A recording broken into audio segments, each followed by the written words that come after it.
నమస్తే, నేను సిరి. అమెరికాలో చూసుకున్నట్టయితే డొనాల్డ్ ట్రంప్ గారికి ఇంకా ఎలన్ మస్క్ గారికి అయితే భారీ షాక్నైతే ఇస్తూ ఫెడరల్ కోర్టు అయితే ఉత్తర్వులు జారీ చేసింది. ఇంటికి అక్కడ ఏం జరిగిందనే అంశాన్ని మనకి వివరించడానికి మనతో పాటు ఉన్నారు ప్రముఖ సీనియర్ జర్నలిస్ట్ జగదేవ్ గారు. నమస్కారం సార్. నమస్తే సార్, ఇప్పుడు చూస్తున్నట్టయితే డొనాల్డ్ ట్రంప్ గారు రెండోసారి అధ్యక్ష పదవిని అయితే స్వీకరించడం జరిగింది. ఇప్పుడు ఏంటంటే అంటే రెండోసారి అవ్వడం తర్వాత తను తీసుకుంటున్న నిర్ణయాలు ఒకంత చాలా మందిని బాధ పెడుతున్నట్టు, అంటే వాళ్ళని భయభ్రాంతులకు కూడా గురి చేస్తున్నట్టు వాళ్ళు అక్కడ మాట్లాడుతున్నారు. అయితే ఇదే క్రమంలో ఫెడరల్ కోర్టు కూడా కొన్ని ఆదేశాలని జారీ చేస్తూ ఉత్తర్వులను కూడా ఇవ్వడం జరిగింది. ఏంటంటారు? ఇది ఏంటంటే ట్రంప్ గారికి ఇంకా ఎలన్ మస్క్ గారికి కూడా ఇద్దరికి కూడా ఇవ్వడం జరిగింది. ట్రంప్ ఎలాన్ మస్క్ని ఎందుకు కలిపి చెప్తున్నారంటే మీడియాలో ట్రంప్ గెలవడానికి ప్రధాన కారణమైన ఎలాన్ మస్క్ లాంటి దిగ్గజ వ్యాపారవేత్తలు చాలామంది ఉన్నారు. అంటే వీళ్ళందరూ కూడా ఎలాన్ మస్క్ అంటే కొంతమంది ప్రముఖులు జ్యూస్ సంతతి చెందిన వాళ్ళు. ఏదైతే ఇజ్రాయిల్ వాటిలో అప్పట్లో నాజీస్ ప్రభుత్వం హిట్లర్తో బాగా బాధింపబడ్డారో దానికి సంబంధించిన సంతతిలో అప్పట్లో స్ప్రెడ్ అయ్యి ఎక్కడెక్కడ తలదాచుకున్నారో ఆ సంతతి చెందిన వాళ్ళు చాలా ఇప్పుడు ఈ ఫోను ఇలాంటి ఇన్వెన్షన్లు కూడా వాళ్ళ ద్వారా వచ్చిందని కూడా మనం అందరం వార్తలు చూస్తున్నాం. అయితే ఎప్పుడైనా సరే స్థానికతకి ఇంపార్టెన్స్ ఉంటుంది. బెస్ట్ ఎగ్జాంపుల్ తెలంగాణ కూడా అంత ఉద్యమం ఉవ్వెత్తులు లేవడానికి కారణం స్థానికతే కదా. మా ఉద్యోగాలు మాకు కావాలి, మా నీరు మాకు కావాలని కొట్లాటి మరి సాధించుకున్నదే అందుకు. సో అప్పట్లో తెలంగాణ ఉద్యమం టైంలో కూడా ఎంత ఇదిగా ఉండదంటే కొన్ని ప్రాంతాల్లో ఆంధ్ర వాళ్ళు నివసించిన సందర్భంలో అక్కడికి వెళ్ళి తెలంగాణ వాళ్ళు గొడవ పడడము, చాలా ఇష్యూలు జరగడం కూడా మనం చూసాం ఉద్యమం టైంలో. సకల జల సమ్మె అలాంటి విషయాలు కొన్ని వార్తలు బయటకు వచ్చాయి, కొన్ని రాలేదు. చాలా పెద్ద పెద్ద గొడవలు కూడా జరిగాయి. నేను అప్పుడు లో ఉన్నాను, ప్రత్యక్షంగా ఒక శాటిలైట్ ఛానల్కి పనిచేస్తున్న సందర్భంలో. సో ఆ ఉద్దేశంతోనే కదా ఇప్పుడు బీఆర్ఎస్ 2 సార్లు ప్రభుత్వం కైవసం చేసుకోవడం కారణం తెలంగాణ సెంటిమెంటే. ఇప్పుడు ట్రంప్ కూడా అమెరికన్ సెంటిమెంట్తోనే ఆయన అయ్యాడు. సో అయినప్పుడు లోకల్కి స్థానికంగా ఉండేవాడికి ఎలా ఉంటుంది, ఈ ప్రవాస విదేశీయులు ఎవరైతే నాట్ ఓన్లీ భారతీయులు, చాలా ప్రపంచ దేశాలు అందరూ ఉన్నారు కదా, మరి ఇవి ఎక్కడి నుంచి వచ్చి మన మీదకి ఆ ఆధిపత్యం చెలాయించడం ఏంటంటే, ఎందుకంటే నిన్న మొన్న చూశాను న్యూస్లో, ఈవెన్ మనకి సిబిఐ ఎలా పవర్ఫుల్లో వాళ్ళకి FBI federal bureau of investigation, దాని అధినేత కూడా ఒక ప్రవాస భారతీయుడు దానికి హెడ్గా వచ్చాడు. అది ఎలా ఉంటుంది, అని ఎక్కడి నుంచో వచ్చిన వాడు మనకి మొగుడై కూర్చున్నాడే అనే ఫీలింగ్ వస్తుంది కదా. సో ఆ స్థానికత సెంటిమెంట్ని క్యాన్వాసింగ్లో బాగా క్యాప్చర్ చేశాడు. మేక్ ఇన్ అమెరికా అని చెప్పేసి ఎగ్జాక్ట్లీ. సో దానికి ఆయన ఒక్కొక్కటిగా చర్యలు ఏం తీసుకున్నాడు. మొన్న ఫిబ్రవరిలో పుట్టిన వాళ్ళు వరకే అమెరికన్ సిటిజన్స్, తర్వాత పుట్టిన వాళ్ళు అయినా కానీ దానికి చెల్లదు అన్నట్టు. ఇదంతా ఇప్పుడు అమెరికన్ కాంగ్రెస్ ఒక రాజ్యాంగంలో రాసుకొని కొన్ని రూల్స్ పెట్టుకున్న దాన్ని ఈయన ఇప్పుడు రూల్స్ బ్రేక్ చేసేలాగా చేస్తున్నాడు. అది కూడా ఎందుకు, లోకల్ సపోర్ట్ వల్లే. ఏ సపోర్ట్తో అయితే గెలిచాడో, క్యాన్వాసింగ్లో ఏ ప్రామిస్లు అయితే చేసి గెలిచాడో, మరి దాన్ని ఆయన నిజం చేసుకోవాలిగా. సో ఇంకోటి, ఇప్పుడు అంతర్జాతీయ ప్రమాణాల ప్రకారము ఏదైతే ఏవియేషన్స్ రూల్స్ ఉంటాయో, ఫ్లైట్లో ఒక దేశం నుంచి ఇంకో దేశం వెళ్తున్నప్పుడు ఫ్లైట్లో కానీ ఆవిడ డెలివరీ బిడ్డ పుట్టాడనుకో, 2 దేశాలకు చెందిన సిటిజన్షిప్ బిడ్డకు వస్తుందంట. అలాగే ఉన్నప్పుడు ఆ గడ్డ మీద పుడితే ఖచ్చితంగా ఆ గడ్డ సిటిజన్షిప్ రావాల్సిందేగా రూల్ ప్రకారం. సో దాన్ని ఇప్పుడు నేను కాలు రాస్తా అంటే ఎలా అవుద్ది, దానికి మళ్ళీ ఫెడరల్ కోర్టు మొట్టిక వేసింది. అది మీరు ఎలా చెప్తారు, అది కుదరదని. తర్వాత ప్రభుత్వంలో ఎక్కువ మంది ఉద్యోగులు ఉన్నారు, ఎక్కువ మంది ఉద్యోగులు సరిగ్గా ఇది అవ్వట్లేదు, మన స్థానికులకి ఇవ్వాలి, విదేశీయులకు కూడా దీంట్లో ఉంది, వాళ్ళని తగ్గించి ప్రభుత్వానికి మనం సపోర్ట్గా ఉండాలి.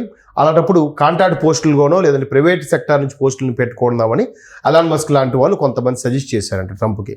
ఎందుకంటే ట్రంప్ గారికి ఎన్నికల్లో బాగా ఖర్చు పెట్టడానికి కూడా ఎలాన్ మస్క్ సపోర్ట్ చేశారని కూడా వార్త కూడా ఉంది. నేపథ్యంలో ఎలాన్ మస్క్ సలహాలు సూచనలు ఆయన ఫాలో అవుతాడంట.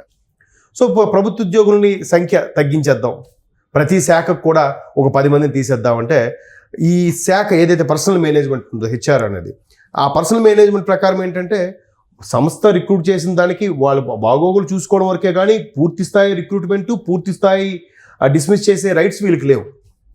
ఆ శాఖకు లేనప్పుడు మీరు ప్రభుత్వం తరపున ప్రభుత్వ ఉద్యోగులను ఎలా తీసేస్తారు, ఎటువంటి రీజన్ లేకుండా?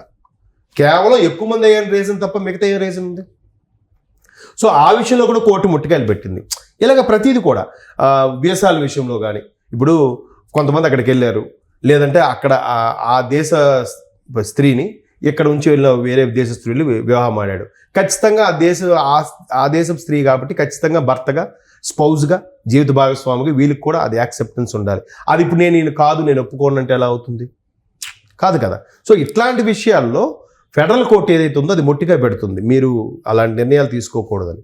కానీ వీళ్ళు ఏం చేస్తున్నారు, మాదే ప్రభుత్వం అన్నట్టుగా. ఎందుకంటే అమెరికా వాడికి ఇప్పుడు పెద్ద అది ఒక మానసిక వ్యాధి జబ్బు అన్నది తెలియదు, కానీ ప్రపంచ దేశాల్లో నేనే పోటుగాడిని, నాదే గొప్ప, నేను ఏం చెప్తే అది జడవాలి అనే ఫీలింగ్ ఉంటుంది ఇప్పుడు అమెరికాకి. ఇప్పుడు కూడా పెద్దన్నని సోషల్ మీడియాలో మీడియాలో పెద్దన్నగా చెప్తారు. ఎందుకంటే అందుకే పొరపాటున ఎవడైనా ఎదుగుతున్నాడంటే ఇంక చూసి తట్టుకోలేడు, వీడు మనకన్నా మించిపోతాడేమో అని ముందు వీడే వెళ్ళి పొల్ల పెడతాడు.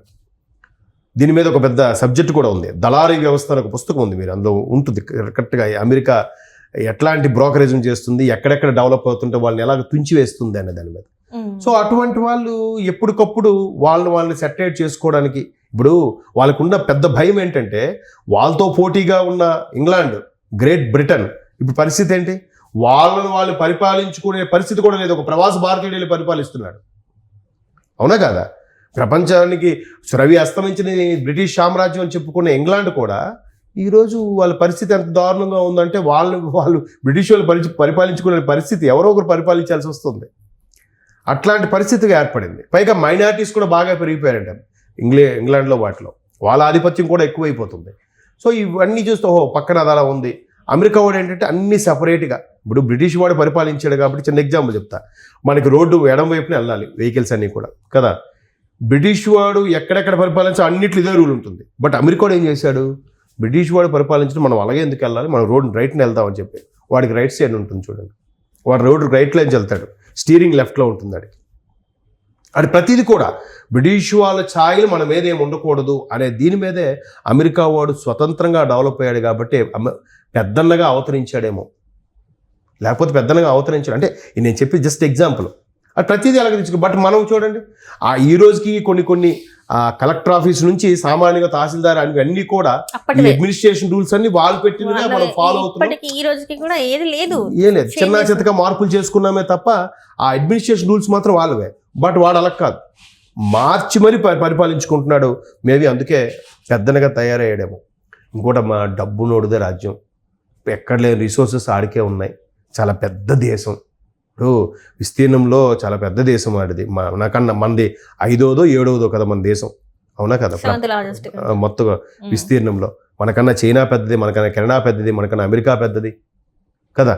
సో అంత పెద్ద దేశము, రిసోర్సెస్ ఎక్కువ, పాపులేషన్ తక్కువ. తిప్పు కొడితే 33 కోట్లు 35 కోట్లు ఉంది. ఇప్పుడు ఈవెన్ ఆయిల్ కూడా అరబ్ కంట్రీస్ నుంచి వాడు దిగుమతి చేసుకుంటున్నాడు ఇప్పటికీ. బట్ ఆడి దేశంలో ఎక్కడెక్కడ ఆయిల్ పాయింట్లు ఉన్నాయో అవన్నీ పాయింట్ చేసి పెట్టుకుంటున్నాడు.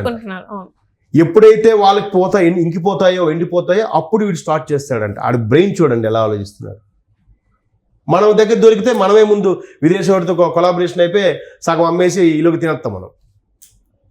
సో కాబట్టి ఆ స్థానికత మీద వచ్చాడు కాబట్టి ఆ స్థానికత కోసం పోకడాడే వాళ్ళు చాలామంది ఆయన సపోర్ట్ చేస్తారు.